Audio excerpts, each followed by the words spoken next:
Quiero que pongan sus ojos en la pantalla. Quiero que miren un pequeño mapa. ¿Se ubica, se ubica qué es lo que está marcado en el mapa? Trata de analizarlo por un momento.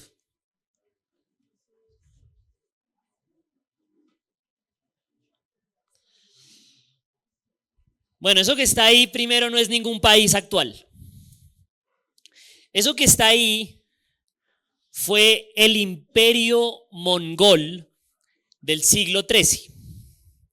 Y si usted sabe algo más o menos de geografía, se da cuenta de la extensión de esa cosa. Eso abarca gran parte de China, de Rusia, los países turcos, gran parte de Medio Oriente, gran parte de Europa. Y ese gran reino, el más extenso en una sola línea de toda la historia, fue gobernado por un solo hombre que se llamó Gengis Khan. Comenzó gobernando una pequeña tribu por allá en Mongolia, al norte de China, y terminó siendo el dueño de 24 millones de kilómetros cuadrados. ¿Y cómo lo hizo? Bueno, era un hombre que inspiraba respeto. Gengis Khan ofrecía dos opciones a los reinos. Si ellos se unían a él, iban a prosperar. Pero si decidían enfrentarlos, eran aniquilados por completo. Y la historia nos cuenta que todos aquellos que se enfrentaron con Gengis Khan, sus ciudades terminaron quemadas hasta sus cimientos. Las personas, o más bien las calaveras de los muertos, terminaban apiladas en montones, excepto por algunos sobrevivientes que los dejaba vivos para que fueran y llenaran de terror los reinos vecinos.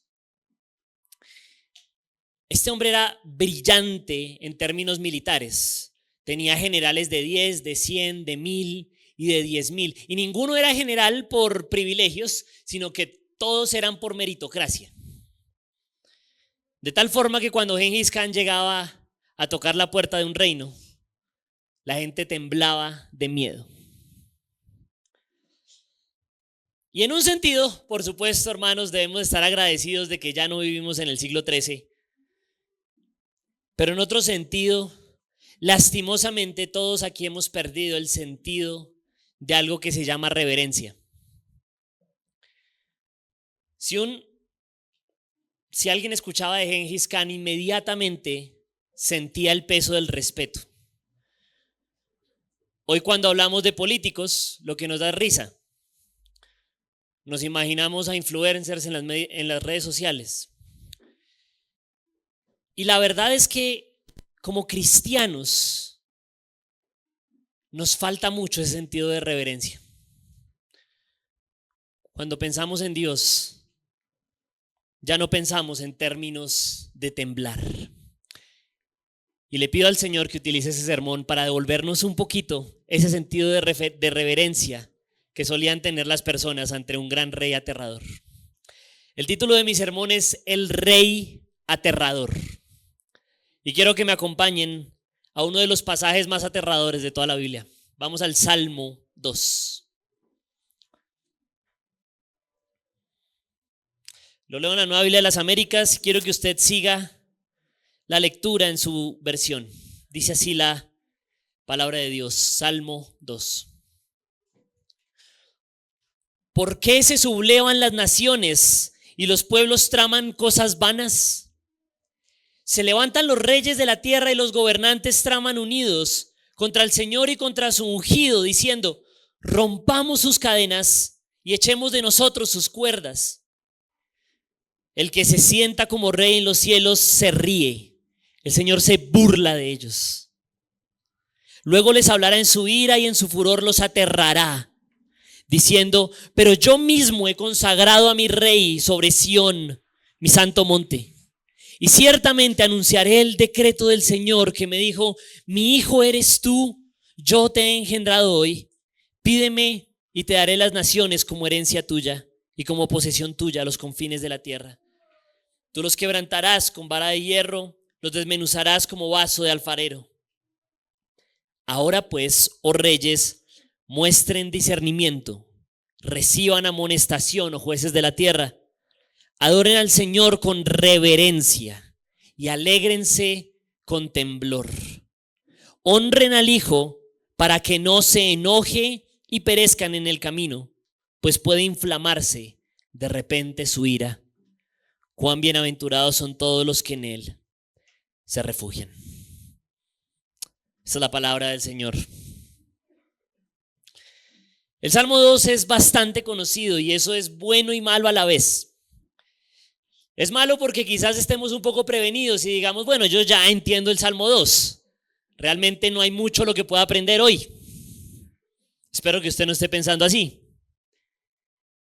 Lo bueno de que sea conocido es que usted ya tiene una idea y eso nos va a permitir ahí ir más profundo en el estudio de este Salmo. Y eso es lo que le ruego al Señor que ocurra hoy. La lógica del Salmo 2 es bastante sencilla.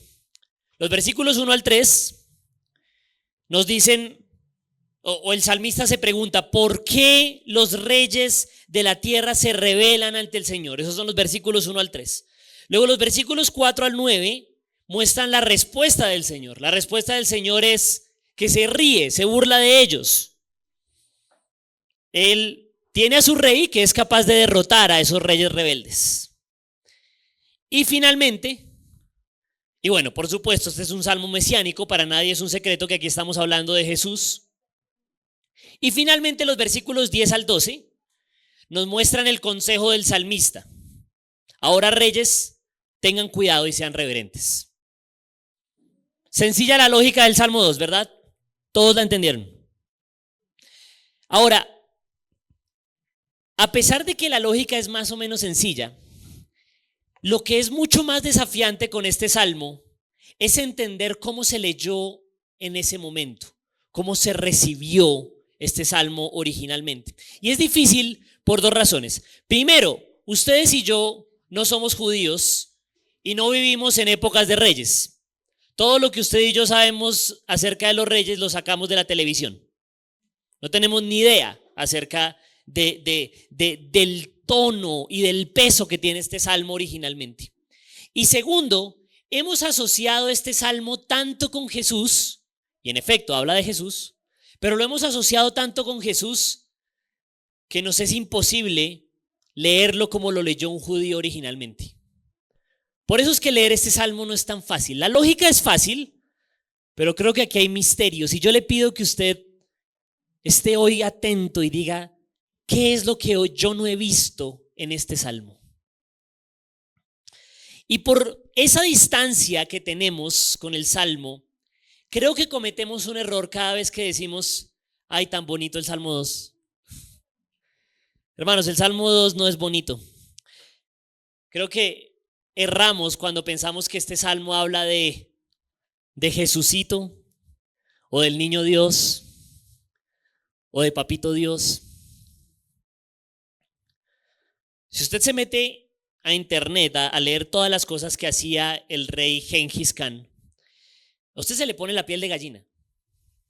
Y yo estoy convencido que con todo lo poderoso que llegó a ser ese hombre, no lo llegaba ni al tobillo al rey del que habla el Salmo 2.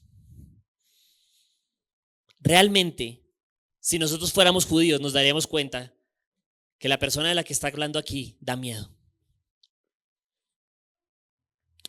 Por eso, hermanos, mi mensaje para ustedes hoy en esta mañana es: cuiden su reverencia ante el Rey Jesús. Cuiden su reverencia ante el Rey Jesús. Y miren, sí, Jesús es nuestro Salvador. Sí, Jesús es nuestro lugar seguro para ir a llorar. Él es nuestro refugio, nuestro consuelo en el momento de la angustia. Pero Él también es un rey aterrador. Y en eso nos falta mucho que aprender. Hay 3 razones por las cuales debemos cuidar nuestra reverencia. Y esos van a ser nuestros puntos de hoy. Primero, vivimos en un mundo irreverente. Segundo, el rey aterrador es digno de reverencia. Y tercero, hay bienaventuranza en la reverencia. Vamos a ir uno por uno. Primero, vivimos en un mundo irreverente. Versículos 1 al 3. Es interesante que el Salmo 1 muestre un contraste entre dos meditaciones. ¿Se acuerda del domingo pasado? ¿Sí estuvo el domingo pasado? Yo no estuve. Saludos de la Iglesia Comunidad Viva. Pero si usted puso atención al Salmo 1, se va a dar cuenta que allí hay un contraste entre dos tipos de meditaciones. Están los impíos y están los justos. Los impíos, ¿en qué piensan todo el tiempo? En hacer mal.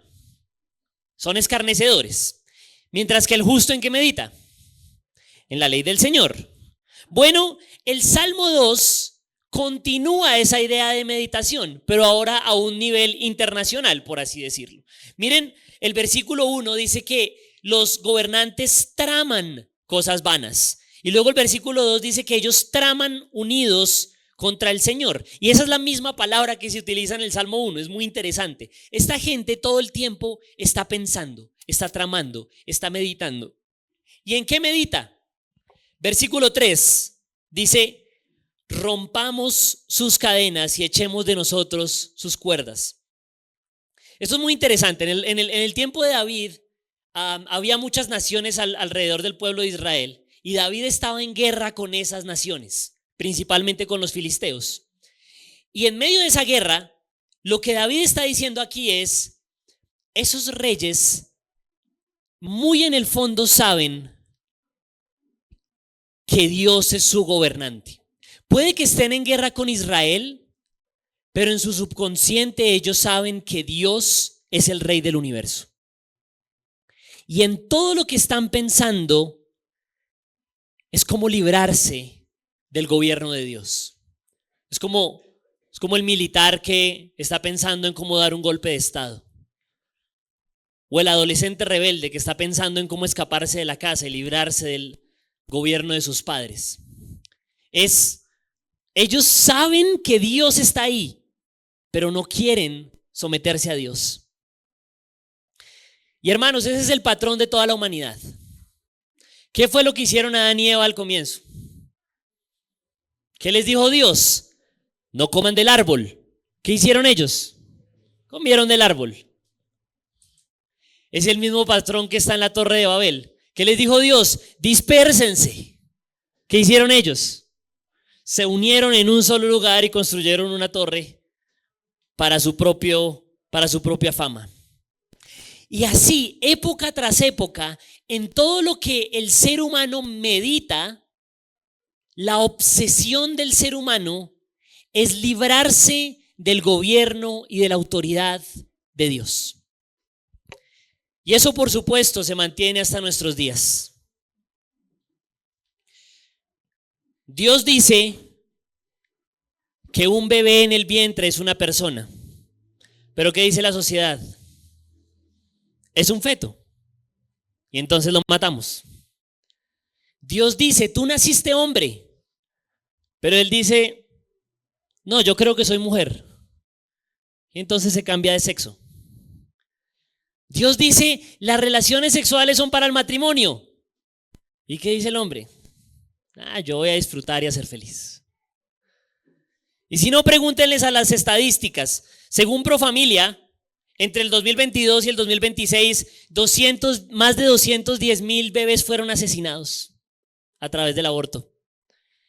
Según una web que se llama Visual Capitalist, el 87% de los bebés que sí nacen en Colombia nacen fuera del matrimonio. Somos el país en todo el mundo en donde más nacen bebés fuera del matrimonio. 87%. O sea, solo 1 de cada 10 niños nace en el matrimonio. Pero nosotros nos orgullecemos de eso. Ahora, amado hermano, antes de que usted diga: uy, sí, este mundo está terrible, la gente es mala, la gente no se somete a Dios. Antes de que usted diga eso, quiero que recuerde que esa misma tendencia está en usted. Lo llevamos en la sangre. Nuestro impulso natural es No quiero someterme a Dios. Ese es el impulso que está en usted y que está en mí.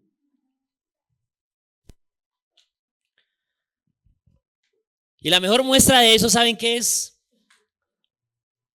La manera en la que vivimos quejándonos. Dios soberanamente ha determinado cosas para nuestra vida.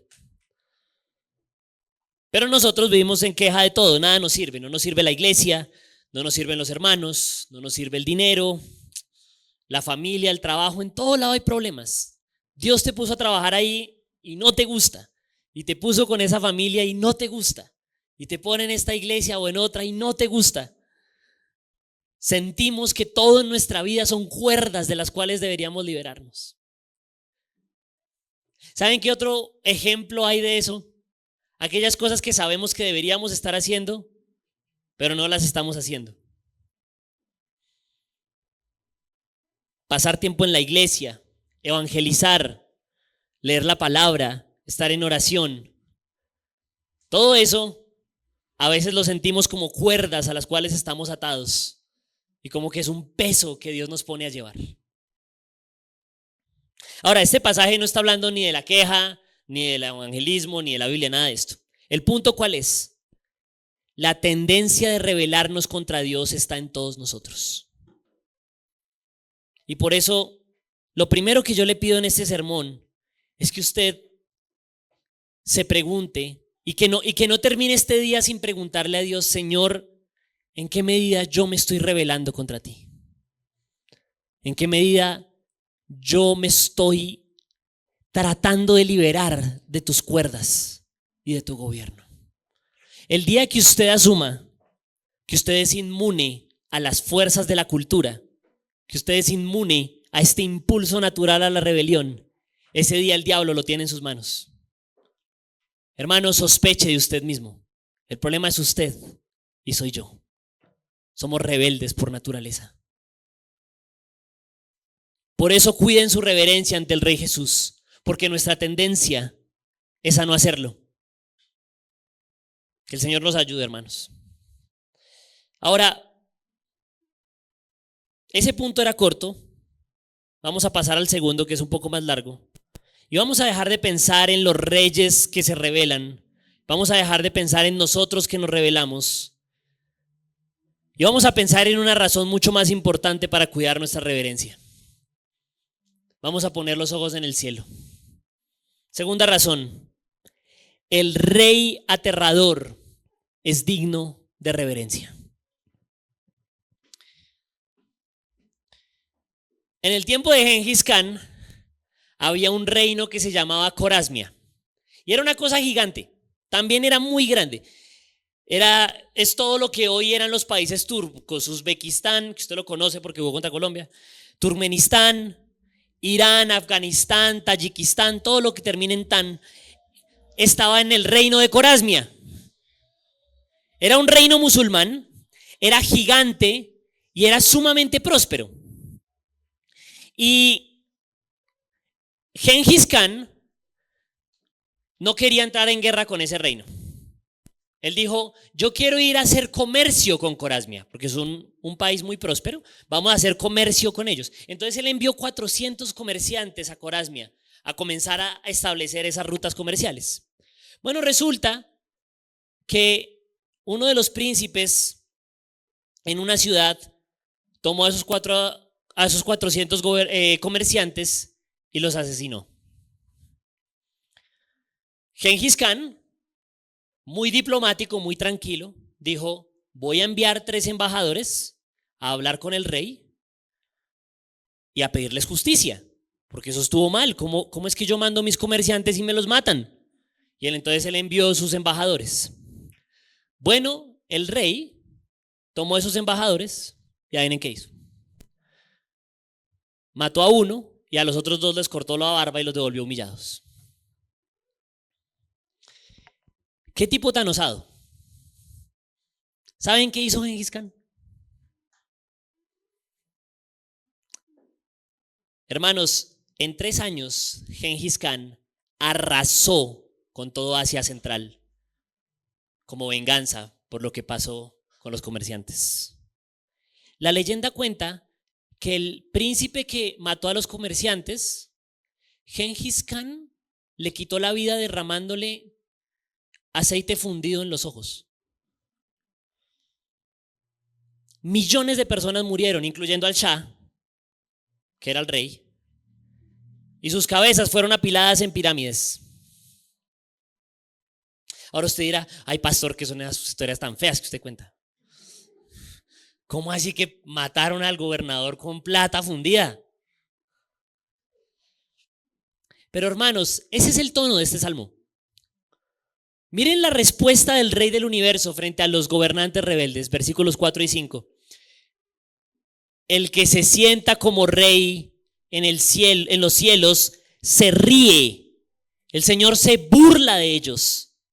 Luego les hablará en su ira y en su furor los aterrará. Hermanos, el Señor del universo está irado. Y Él quiere descargar todo su furor. Y el resultado es terror.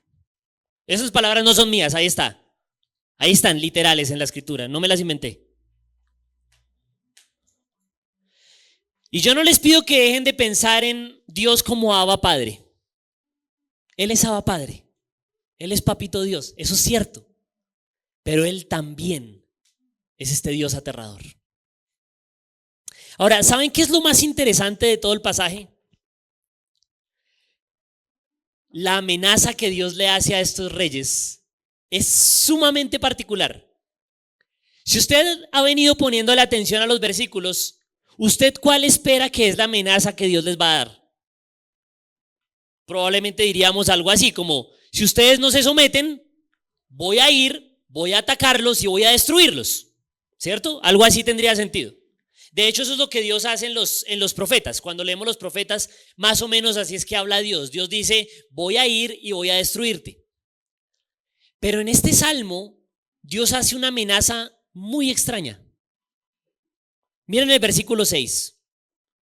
Yo mismo he consagrado a mi rey sobre Sión, mi santo monte. ¿Cómo así? La amenaza de Dios es que ha puesto otro rey. Eso de por sí ya es extraño. Pero luego se pone todavía más extraño, porque en el versículo 7, acuérdense que esto es un salmo y David en medio de su canción pone a hablar a las personas. Entonces primero habló David, después hablaron los gobernantes, después habló Dios y ahora entra a hablar una cuarta persona. ¿Quién es el que habla en el versículo 7? Miren sus Biblias. ¿Quién habla en el versículo 7? Bueno, el que habla es el rey que Dios ha escogido para reinar sobre Sión. Dios ha escogido a alguien para reinar sobre Sión y el que comienza a hablar en el versículo 7 es ese rey. Bueno, listo. Dios puso un rey. Ahora, nuevamente, siguiendo la lógica de las amenazas, diríamos que este rey va a decir, Señor, voy a hacer tu voluntad y voy a destruir a esos reyes rebeldes. Pero ¿qué es lo que dice este rey? Dice algo muy extraño. Él repite las palabras que escuchó de Dios y dice lo siguiente: ciertamente anunciaré el decreto del Señor que me dijo, mi hijo eres tú, yo te he engendrado Dios hoy. Qué extraño. Miren, yo le pido que por un momento hagamos el siguiente ejercicio. Olvídese del nombre de Jesús de Nazaret, por un momento. Porque acuérdense que esto lo leyeron judíos 1000 años antes de Cristo, cuando no había ningún Jesús. Olvídese de que existe Jesús. Pregunta, ¿cómo lee uno este pasaje? Nuevamente, lea el versículo 7, pero olvídese de Jesús, trate de leerlo. Ciertamente anunciaré el decreto del Señor que me dijo, mi hijo eres tú, yo te he engendrado hoy. ¿What? La amenaza que Dios le está haciendo a los reyes es que Él puso a su rey y su rey es su hijo. ¿Y eso por qué es aterrador? Bueno, si usted no Si usted estaba dormido hasta ahora, despiértese. Le voy a decir la razón por la que esto es tan aterrador. Acuérdese, todavía no estamos hablando de Jesús.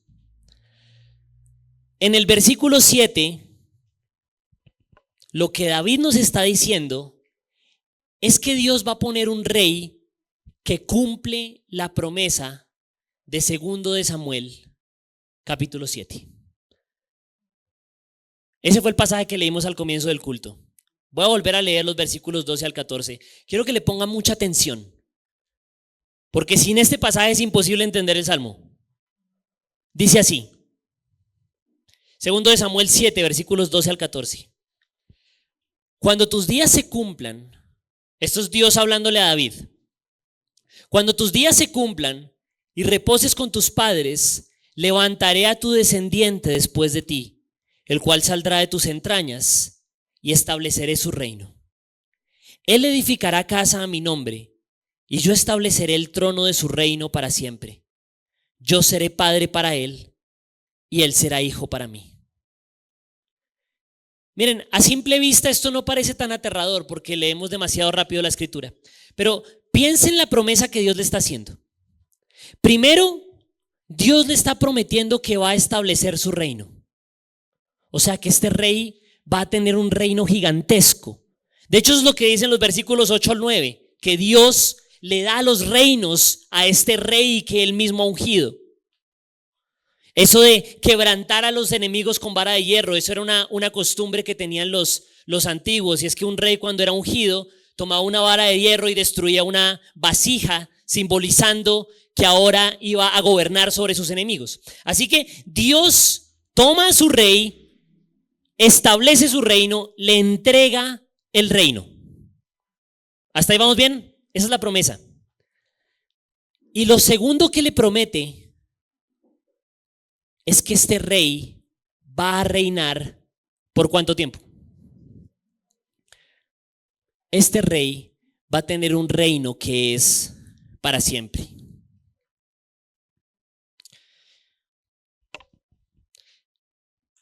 Miren, este tipo, Gengis Khan, gobernó sobre 24 millones de kilómetros cuadrados, pero un día se murió y el reino se dividió y el reino mongol se acabó. Hay otros reinos iguales de grandes. ¿Se acuerda del reino español? Usted y yo fuimos parte del reino español. Hubo una vez un imperio español que gobernó medio mundo y hoy España es un país así de diminuto. El imperio británico fue el imperio más grande de toda la historia. Y hoy es un país diminuto por allá en una isla. Y así con el imperio chino y el imperio ruso y cada uno de los imperios del mundo. El problema es que no hay ningún rey que dure para siempre. Y hermanos, por eso es que este rey es tan aterrador. Escúcheme muy bien, porque este rey es un rey inmortal. Voy a volver a repetir eso. Este rey es tan aterrador porque es un rey inmortal. Para que un rey pueda tener un reino que no se acabe, es porque el rey no puede morirse. Gengis Khan no tuvo un reino eterno porque se murió. Al final, la gente que estaba sometida a Gengis Khan simplemente pudo liberarse porque el tipo se murió. Y por eso es que Dios está riendo de las naciones. Pregunta, ¿cómo te vas a liberar de un rey que no puede morir? Hermanos, lastimosamente nosotros no alcanzamos a sentir el peso de lo que David está diciendo acá. David está diciendo, a este rey no lo puede ni siquiera derrotar la muerte. Ustedes que tratan de rebelarse, buena suerte, porque a este rey no lo puede matar nadie. Y entonces Es ahí cuando yo le pido que haga el salto de 1000 años y piense en Jesús de Nazaret. ¿Será que Jesús es este rey? ¿Será que Jesús es un rey inmortal? Miren lo que dice Romanos capítulo 1, versículos 3 al 4. Está en la pantalla. Dice, este es el mensaje acerca de su Hijo, que nació de la descendencia de David según la carne y que fue declarado Hijo de Dios con un acto de poder, conforme al Espíritu de santidad por la resurrección de entre los muertos, nuestro Señor Jesucristo. ¿Cómo es que Jesús fue declarado Hijo de Dios? Según ese pasaje.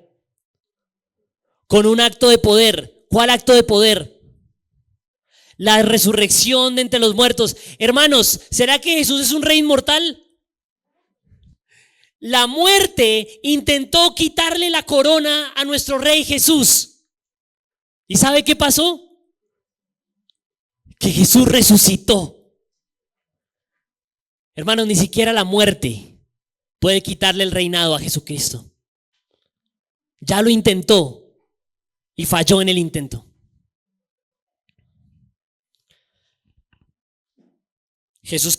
Jesucristo entregó su vida y por su propia voluntad la volvió a tomar. Por eso es que Jesús es tan aterrador, porque es inmortal, porque puede resucitar, porque nadie puede quitarle la vida.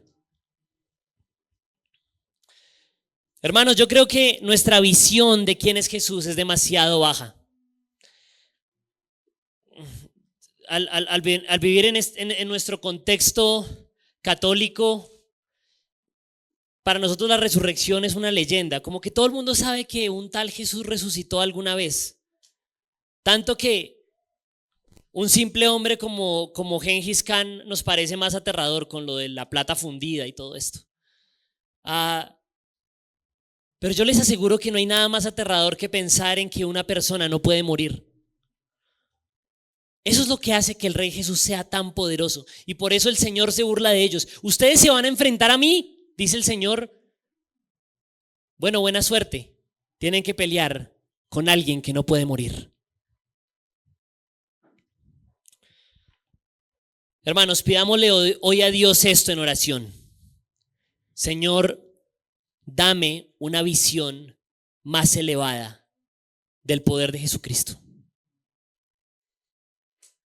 Nosotros lo vemos muy chiquito, pero Él es muy grande. Es muy poderoso y es aterrador.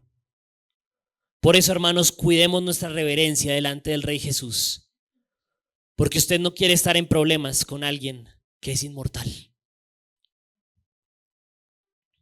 Si nosotros tuviéramos ese tipo de visión, todas nuestras vidas cambiaría.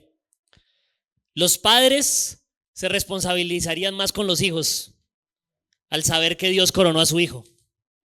Y los hijos respetarían a sus padres sabiendo que el padre coronó al hijo. Los esposos tendrían mucho cuidado de cómo tratan a las hijas del rey.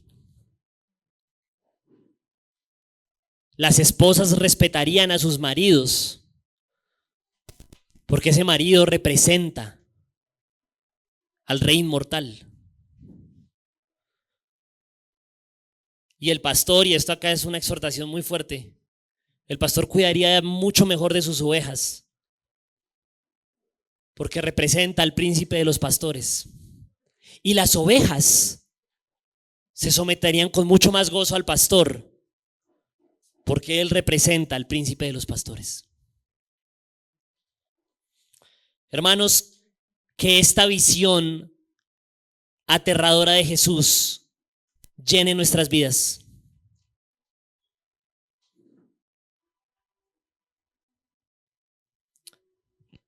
Hermanos, hemos visto dos razones hasta ahora de por qué cuidar nuestra reverencia ante el Rey Jesús. Primero, porque este mundo naturalmente nos impulsa a ser irreverentes. Segundo, porque el Rey aterrador es digno de reverencia, porque es inmortal.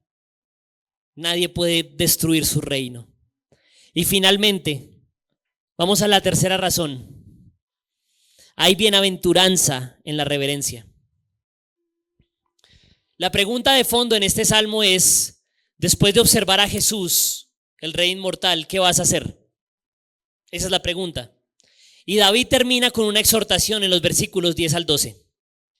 Dice así: ahora pues, oh reyes, muestren discernimiento, reciban amonestación, oh jueces de la tierra, adoren al Señor con reverencia y alégrense con temblor. Ahora, yo creo que en este salmo hay dos personas, hay dos tipos muy distintos de personas que escucharon el mensaje. Por un lado, están los reyes de la tierra. El salmo le está hablando a los reyes de la tierra. Pero por otro lado, quiero que piense en quiénes fueron los que cantaron este salmo. ¿Quiénes fueron las personas que todo el tiempo estuvieron adorando a Dios con este salmo? Y le aseguro que no eran los reyes de la tierra. Así que hay dos audiencias para este salmo: los reyes rebeldes y el pueblo fiel de Israel. Esas son como las dos audiencias. Y hermanos, yo creo que en esta mañana, en este auditorio, también tenemos esas mismas dos audiencias. Por un lado, están aquellos que están aquí sentados y evidentemente siguen en rebeldía contra el Señor. Por otro lado, están aquellos que cantan al Señor en adoración. Y yo quiero terminar este sermón hablándole a ambos grupos. Primero, si usted es aquel que sabe que se está rebelando contra Dios, yo le pido que le ponga atención a lo que David dice. ¿Sabe cuál es el mensaje de David para usted? David nos dice que usted debería ser más inteligente. Y eso puede sonar ofensivo, pero miren las palabras del Salmo. Dice, el versículo 10 dice, muestren discernimiento. Y dice, reciban amonestación. En otras palabras, piensen. ¿Y qué es lo que hay que pensar? Bueno, adoren al Hijo, a este Rey inmortal, no sea que se enfurezca. El versículo 12 dice, no sea que se inflame su ira. Y hermanos, si alguien habló del infierno en este mundo fue Jesús. Jesús habló del castigo eterno. Así que si usted está aquí esta mañana y sabe que está en rebeldía contra Dios, yo le pido que muestre discernimiento. Ahora usted podría decirme, venga, pero no sé, a mí no me gustaría creer como por miedo. Eso suena muy católico. Y yo quiero mostrarle que aquí no solamente se trata de que el Rey Jesús da miedo, sino que además el Rey Jesús da felicidad. Y eso es lo que usted también se está perdiendo. Última historia que les cuento sobre Gengis Khan. De verdad, no todas las personas que se encontraban con Gengis Khan terminaban en una calavera apilada en montañas de muertos. No era así. De hecho, hubo una vez un príncipe que se enteró de lo terrible que era Gengis Khan, y ¿saben qué hizo? Él dijo, no, yo con necesito aliarme sí o sí. Y entonces fue y atacó a uno de los enemigos de Gengis Khan y fue y le envió un mensaje a Gengis Khan diciéndole, mi lealtad es tuya. Y a Gengis Khan le gustó tanto ese gesto que el título que le puso fue mi quinto hijo. Y comenzó a tratar a ese hombre como su quinto hijo biológico. Y le dio su hija para que se casara con ella. El tipo era re pobre, su territorio era muy pobre, pero gracias a Gengis Khan, el tipo se volvió rico. Ahora, ¿cuál es la lección? Si usted esta mañana no está bajo el cuidado de Dios, le aseguro que se está perdiendo de lo más feliz de toda la existencia. Mire el versículo 11, dice, alégrense con temblor. En otras palabras, si tú hoy vas a Dios, lo que te espera es alegría. Y los cristianos que están acá te pueden testificar, la vida cristiana es la mejor vida de todas. Amén. Hermanos, la vida cristiana es maravillosamente feliz. Es llena de gozo y esperanza. Sobre todo porque ya no vivimos con miedo, porque ese rey aterrador decidió venir a morir por nosotros. Lo más increíble del Rey Jesús es que en todo su poder no decidió matarme, sino que decidió matarse a él mismo. Todo para darme felicidad, cuidado y plenitud en él. Y claro, alegrarse con temblor. Este príncipe nunca dejó de tenerle reverencia a Gengis Khan, pero disfrutó tremendamente de estar bajo su cuidado. Bueno, es lo mismo. Hermanos, nunca dejemos de tener reverencia ante Dios, pero podemos alegrarnos plenamente de estar bajo su cuidado. Y si tú hoy no conoces a Dios, el día para acercarte es hoy. Te invito a que seas cristiano. Finalmente, ustedes, los que cantan este salmo como una celebración, miren la última frase del salmo. David cambia abruptamente el tono del pasaje. Miren lo que dice: cuán bienaventurados son todos los que en él se refugian. Es increíble. Viene diciendo que Dios va a aplastar a toda esta gente rebelde, pero termina con una frase tan linda: cuán bienaventurados son los que en él se refugian. El Salmo 1 hablaba de bienaventuranza. ¿Quiénes son los bienaventurados? Según el Salmo 1. Es que están en la ley del Señor. Bueno, nuevamente el Salmo 2 conecta con el Salmo 1 y ahora nos dice que los bienaventurados son aquellos que vienen a esconderse en el cuidado de Dios. Hermano, ¿usted quiere ser feliz? Métase en las alas del Altísimo. Que este Rey inmortal lo proteja a usted. No hay lugar más seguro y más feliz para vivir. Yo quiero animarlo